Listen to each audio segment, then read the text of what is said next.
Stop what you're doing. Because this is one of the wildest family betrayals we've seen in a long time. A superstar rapper is being accused of abandoning her own mother, her siblings, and even an autistic brother, and the person exposing her is not a blogger, not a hater, not a random stranger, but her own sister. And just when you think it can't get messier, another rapper jumps in and goes OFF on Instagram Live, calling her sister entitled and telling her to shut up and go get a job. Then the sister claps back and drags his mom into it too, and suddenly, what started as a family argument turns into a full-blown internet war with multiple rappers. Get off your mother and go make some mother sense for yourself. Get off your mother and go do something for your multiple families and millions of people picking sides. So the question is simple: did Glorilla really leave her family behind? Or is her sister just trying to cash out and embarrass her for clout? Because once you hear what was said, the dates, the receipts, and the way this exploded, you'll realize this is bigger than just money. This is about loyalty, pain, and what happens when fame hits a family that was already broken. This entire and I'm getting tired of it. Y'all made drama started on February 4th, 2026, when Glorilla's sister, Victoria Scarface Woods, went live on Facebook and basically pressed the nuclear button. She didn't just throw little shade, she didn't speak in hints, she went straight for Glorilla's image, her reputation, and her whole rags to riches story. Victoria told the internet that Glorilla had been famous for about 4 years, and yet their family was still struggling like nothing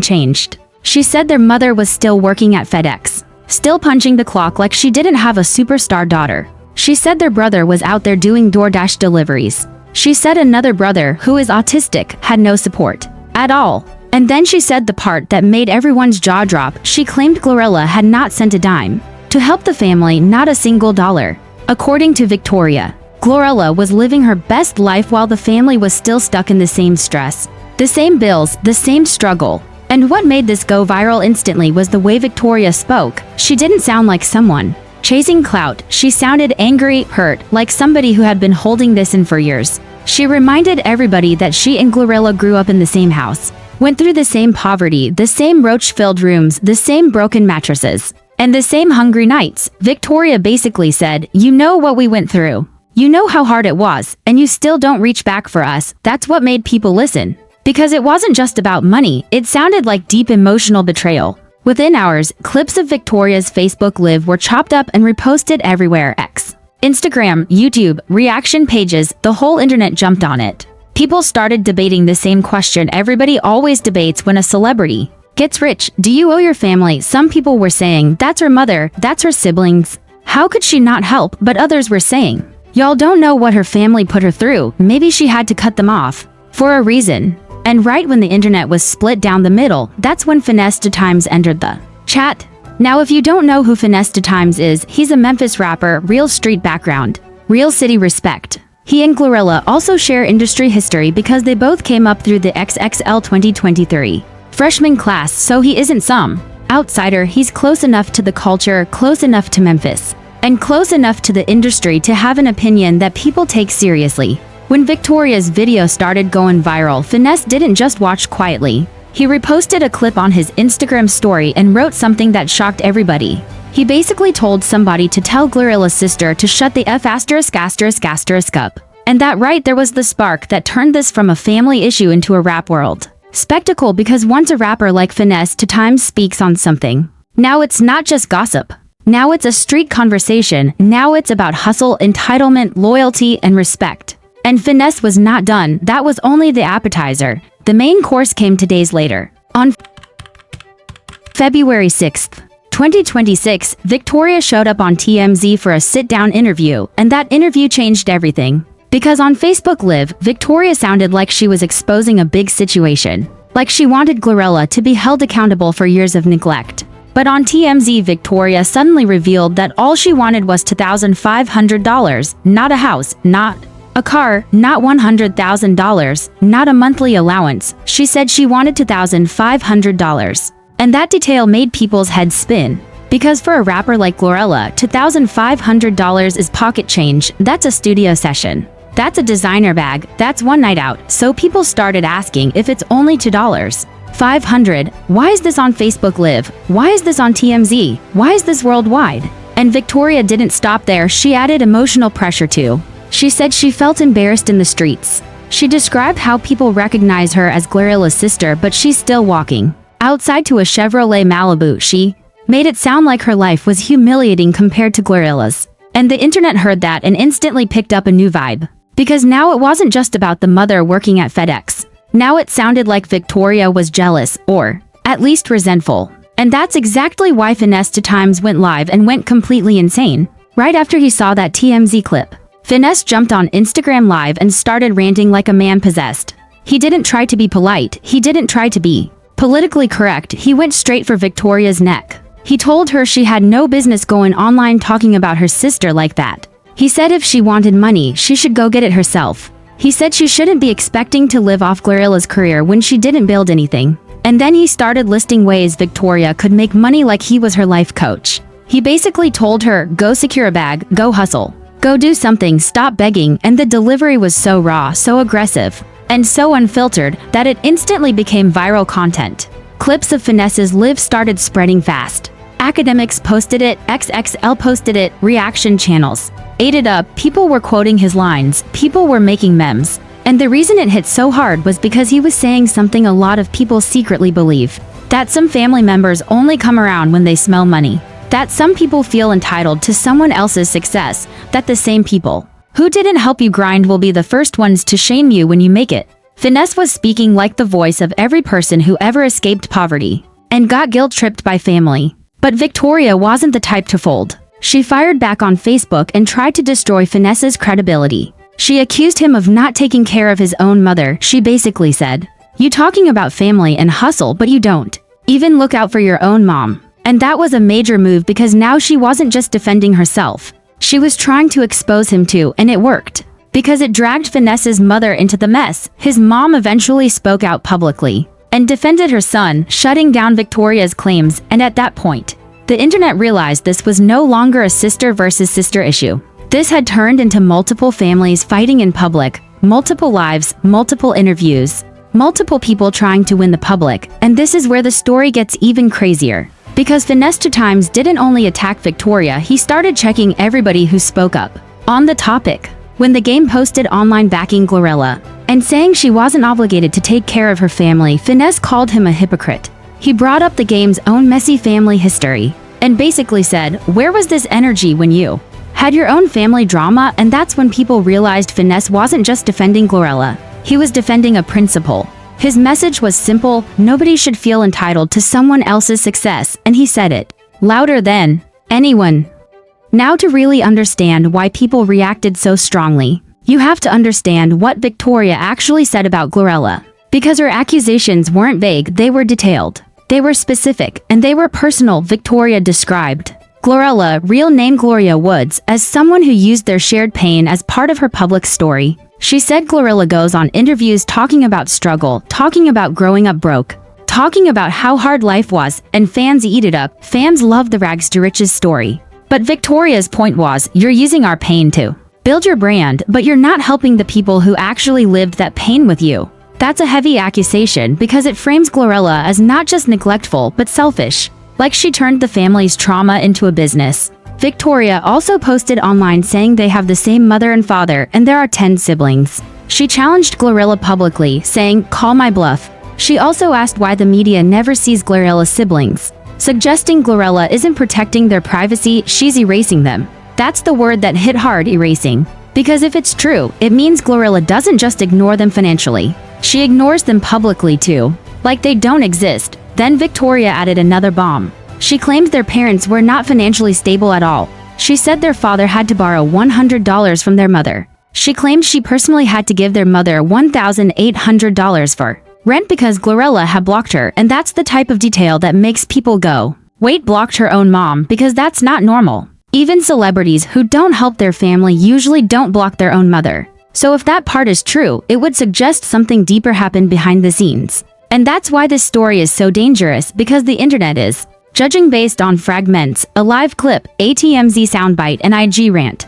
But none of us know what happened in private. And in a lot of families, especially families with poverty and trauma, the truth is never simple. It's not always the rich sister is evil, sometimes it's the family was toxic. Sometimes it's the family drained her, sometimes it's she helped them for years and they still wanted more. And sometimes, yes, it really is that the person who made it forgot everybody else. So now the question becomes, what is the truth? Did Glorilla really abandon them? Or is Victoria trying to force her hand publicly? Because let's be honest, go and live on Facebook is one thing, but going on TMZ is another level. That's not family talk, that's public humiliation. That's turning your sister into a headline, and once you do that, you can't take it back. Even if Glorilla wanted to help after that, now it becomes, she only helped because she got exposed, and that's why people say Victoria may have played herself because she might have burned the bridge she was trying to cross. But here's the part people don't want to admit, Victoria's approach worked. Because the internet is talking. Millions of people now know her name, she's being interviewed, she's trending. She's in the spotlight, and in today's world, attention is currency. And if Victoria is really trying to secure a bag, then going public was the fastest way to do it. That's why Finesse2Tymes was so angry, because he saw it as a money move. He saw it as a clout play. He saw it as somebody trying to embarrass Glorilla into paying them, and from his perspective, that is weak. At the same time, Victoria's supporters say she did what she had to do. They argue that when you try to talk privately and nothing changes, sometimes public pressure is the only thing that works. They say Glorilla is not just any sister, she's a millionaire celebrity. They say she can change the entire family's life with one check. And if the mother is really still working at FedEx, that's heartbreaking. They say Glorilla could retire her mom tomorrow, and if she didn't, then she deserves to be called out. So now you have two sides, team hustle versus team family. Team go get your own versus team never forget where you came from. And the reason this story is exploding is because it hits a nerve for everybody. Because everybody knows someone like Glorilla, the person who made it and disappeared, and everybody knows someone like Victoria, the family member who feels left behind and bitter. This story is not just celebrity gossip. It's a real-life argument millions of families have behind closed doors. And the worst part is, this story may just be the beginning. Because once this kind of family drama becomes public, it never stays quiet. More people start speaking, more secrets start coming out, more receipts start dropping, more interviews happen, and if Glorilla responds, it could either save her image or make it worse, because if she denies it, people will demand proof. If she admits it, people will demand she fix it. And if she stays silent, people will assume Victoria is telling the truth. That's the trap of viral controversy. Silence looks guilty, speaking looks defensive. And either way, the internet eats. So what happens next? That's the real question. Will Glorilla finally respond? Will she expose what her family did to her? Will Victoria keep going and drop even more receipts? Will Finesse2Tymes double down and keep dragging her? Or will the whole thing fade out once the internet finds a new scandal? Because one thing is clear, this situation is no longer about $2,500, it's about pride. It's about pain, it's about power, and once those three things collide in public, somebody always loses. And before we end this, I want you to really think about this. If you became famous tomorrow, would you owe your family everything? Or would you protect your peace and cut off anyone who feels entitled? Because this Glorilla situation is making the whole internet ask that question. And the answer isn't as easy as people pretend. You ever walked into a party and everybody knew your face, but not because you did something great? Imagine this, you're standing in a crowded club, lights flashing, music loud, phones recording, and people keep staring at you. Not because you're famous, not because you're rich, not because you're successful. They're staring because they recognize you as Glorilla's sister, and in that moment, you feel small, you feel embarrassed, you feel like you're living in someone else's shadow. Now imagine leaving that same club, walking outside, and getting into a Chevy Malibu while your sister is living in a whole different tax bracket, surrounded by luxury, security, and fame. That kind of pain doesn't just disappear, it sits in your chest, it grows, and one day, it explodes. That's exactly what happened when Victoria went online and started exposing Glorilla. In a way nobody expected, this wasn't just a normal family argument, this wasn't a small complaint, this was a full-blown public war. And the internet turned it into a spectacle within hours. Victoria described the humiliation of being recognized everywhere, while having nothing to show for the connection. She made it sound like people expected her to be living rich. Just because her sister was famous, she said it felt like getting clowned in real time, like being pointed out at the function, being whispered about, and then having to walk away like she didn't care. But deep down, she did care. She also went straight for the one big thing Glorilla had done for their father. The Jaguar. Victoria dismissed it as a flashy flex, claiming their dad didn't even have gas money to put in it. A luxury car sitting there with no money to keep it running. In Victoria's words, That Jaguar became the perfect symbol of the entire relationship, all drip and no substance. Those accusations hit the internet hard because they weren't vague. They weren't random, they sounded personal and detailed. And that's why blogs and media outlets jumped on it immediately. The Shade Room, XXL, hot new hip-hop, blavity, and more spread every detail like wildfire. Millions of people saw it within days, and suddenly, the story wasn't just about Glorilla's music anymore.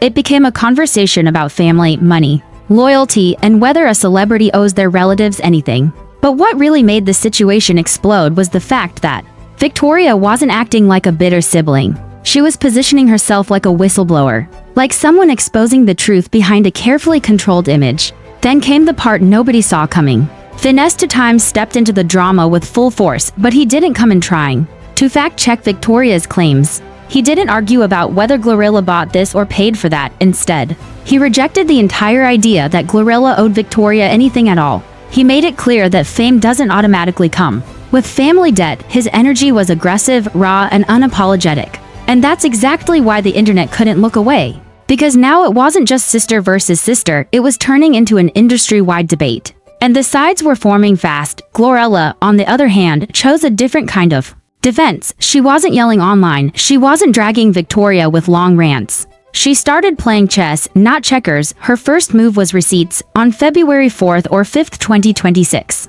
She posted a screenshot of a text conversation with their mother. The message allegedly said, "You do so much for the family. I appreciate everything you do for me and the family." That screenshot was a clean counterpunch because Victoria's whole argument was that Glorilla wasn't doing anything for the family. Now their own mother was publicly saying she was grateful. That alone made people pause. Glorilla didn't stop there. She posted more screenshots, including messages with their cousin Lena Harris. Those texts showed regular check-ins, financial support, and proof that Glorilla was still connected to the family behind the scenes. Then she made a move that was quiet but disrespectful in the most powerful way. She posted a link to Indeed.com, the job search website, without adding a single word. She didn't need to explain it. The message was obvious: if you want money, there are jobs available. And that single post hit harder than any insult, because it made Victoria look like she was begging instead of building. But the screenshots were only the beginning. The real moment that shifted the entire narrative happened when Glorilla went live. And she did something most celebrities would never have the courage to do. During a public family dispute, she called her parents on camera. Live, in front of thousands of viewers, she asked them directly if she had been taking care of them. She put them on the spot in real time. And according to what people saw, her parents confirmed that she had taken care of them and even retired them from working. That moment was a devastating move in the court of public opinion, because it knocked Victoria's strongest talking point off the board. If their parents were saying Glorilla supported them, then what exactly was Victoria really mad about? That's when Glorilla revealed something that completely changed the tone of the entire situation. She didn't just deny the accusations, she exposed a history of violence, betrayal, and trauma that she claimed went back years. She said it calmly, like someone who had been holding it in for a long time. She looked straight at the camera and basically said, "You don't have to talk about what you did to me as a kid." And then she dropped the bomb. She claimed Victoria got her sent to jail for a week. She claimed Victoria tried to shoot her. She claimed Victoria tried to set her up. Those weren't small allegations, those were life or death accusations. And the internet immediately shifted from Glorilla is selfish to wait, what kind of family is this? Glorilla's wording made it even more intense. She said, "I don't appreciate what Victoria is doing to my family." Notice she said my family, not our family. That small detail spoke volumes. It suggested the bond between them had been broken long before this internet drama. It made people realize this wasn't just about money, this was about survival. Because if someone truly believes their sibling tried to harm them, why would anyone expect them to keep that person close or fund their lifestyle? Victoria responded by questioning the authenticity of the screenshots. She claimed their mother doesn't type like that. She continued attacking Glorilla's career and label decisions, but by then, the momentum had already shifted. The conversation wasn't about FedEx shifts and DoorDash deliveries anymore. It was about deep family trauma. It was about a broken household, years of pain, and the kind of wounds that fame cannot fix. This entire situation also matched what Glorilla has said publicly about her upbringing. In her April 2024 interview on Shannon Sharpe's Club Shay podcast, she described growing up in Memphis in a house infested with rats and roaches. She said she slept on an air mattress with her sisters until she was 15. She talked about resources being so scarce that they had to wash up with water bottles. When the lights got cut off, she described being homeschooled by a deeply religious mother who kept the kids isolated, and not even stepping into a real classroom until the 5th grade. She also mentioned that an older sibling once called Child Protective Services, and that detail now hit differently because it connected to the bigger story of family conflict that clearly existed long before any record deal. Both sisters came from the same struggle, but the paths they took out of it were completely different. Glorilla poured her pain into music. She grinded in Memphis, dropped early projects like Most Likely Up Next in 2019 and P Status in 2020, and then exploded in April 2022 with FNF Let's Go. That song went viral on TikTok, earned a Grammy nomination, and turned her into one of the most buzzing new stars in hip-hop. She linked with Yo Gotti's camp, got major features with Cardi B and Megan Thee Stallion, and built a career that placed her on the Billboard 200. She created a whole new life, and the harsh truth, as Finesse2Tymes kept saying, was that Victoria had not built anything similar for herself. Then the rap industry started reacting, and that's what turned this family fight into a full-blown spectacle. The Game was one of the first major names to publicly support Glorilla. He posted online that Glorilla doesn't owe anybody anything. It was a hard statement. No middle ground, no gray area. Just a clear message that success doesn't mean you have to cut checks for every blood relative, no matter what. And for many fans, The Game's opinion carried weight because he's a veteran, someone who has seen fame destroy families in real time. But Finesse2Tymes wasn't letting anyone slide. He called The Game hypocritical, bringing up The Game's own history of messy family drama. His message was basically, don't preach family loyalty when your own family ties been publicly tangled for years. That made the situation even messier, because now it wasn't just Glorilla and Victoria, now it was Glorilla, Victoria, Finesse, The Game, and the entire internet all clashing in one big messy conversation. Freddie Gibbs reacted in a completely different way. Instead of taking a serious stance, he laughed at the whole situation like it was a reality show. And that reaction actually represented a big part of the audience. The people who weren't emotionally invested in who was right or wrong. The people who just saw it as entertainment. Another viral circus to watch while eating dinner. His reaction kept the story alive because it showed how the internet treats real pain like a comedy show. Then Boosie Badazz entered the chat with the most level-headed perspective. On February 10, 2026, he posted that he wasn't picking sides. Instead, he addressed the biggest misunderstanding fueling the debate. He explained that the public wildly overestimates how much money rappers actually have. People see jewelry, cars, and hit songs and assume artists are sitting on unlimited wealth. But Boosie reminded everyone that label deals, publishing splits, taxes, touring expenses, and management fees eat up massive chunks of income. He said, artists should help family when they can, but not at the cost of destroying their own future. His take felt like rare real talk in a conversation full of extreme opinions. And then came the curveball that nobody had on their bingo card. Tory Lanez, who was locked up at the time, allegedly sent Victoria the exact $2,500 she had publicly asked for. Victoria confirmed it on Instagram and thanked him. That move was wild for multiple reasons. First, it made Glorilla look bad to some people, because how is a rapper in jail able to send you money but your famous sister isn't? Second, it looked like a calculated PR play by Tory Lanez, because sympathetic headlines can be powerful when you're trying to shape public opinion. Either way, it added a new twist to a story that was already feeding YouTube reaction channels nonstop. At this point, the situation became bigger than Glorilla and Victoria. It became a cultural debate. Some people argued that Glorilla should help her sister no matter what, because family is family. Others argued that family is not a free pass to abuse someone, use someone, or drain someone's hard work. And the most uncomfortable truth was that both sides had points. Because yes, it's painful to watch someone in your bloodline become rich while you're still struggling. But it's also painful to be expected to financially support someone who has hurt you, betrayed you, or even endangered your life. And that's why this story went so viral, because it wasn't just gossip. It touched something deeper in people. It reminded everyone of their own family problems. The cousins who only call when they need money, the siblings who compete instead of support, the relatives who guilt trip you for success, the trauma nobody wants to talk about, the jealousy people pretend they don't feel, and the way fame makes those cracks even bigger. In the end, Glorilla didn't just defend herself, she reframed the entire narrative. She made the internet realize that this wasn't about a sister being stingy. It was about boundaries, about pain, about history. and about the fact that sometimes the people closest to you can be the most dangerous ones. Victoria may have wanted the internet to see her as the forgotten sister left behind, but Glorilla wanted the internet to see her as someone who escaped a violent past and refused to reopen old wounds just because she got famous. And as the blogs kept posting, as the rappers kept reacting, and as the internet kept picking sides, one thing became clear: this was not going to end quietly. Because once family drama becomes content, it stops being private, it becomes a show. And everybody becomes a judge, everybody becomes a commentator, everybody becomes a detective. And the truth becomes harder to find, because emotion starts controlling the narrative more than facts. So now the question isn't just, did Glorilla help her family? The real question is, what does family really mean when the people you share blood with are also the ones who hurt you? And if someone tried to destroy you before you were famous, do they deserve access to your success after you win?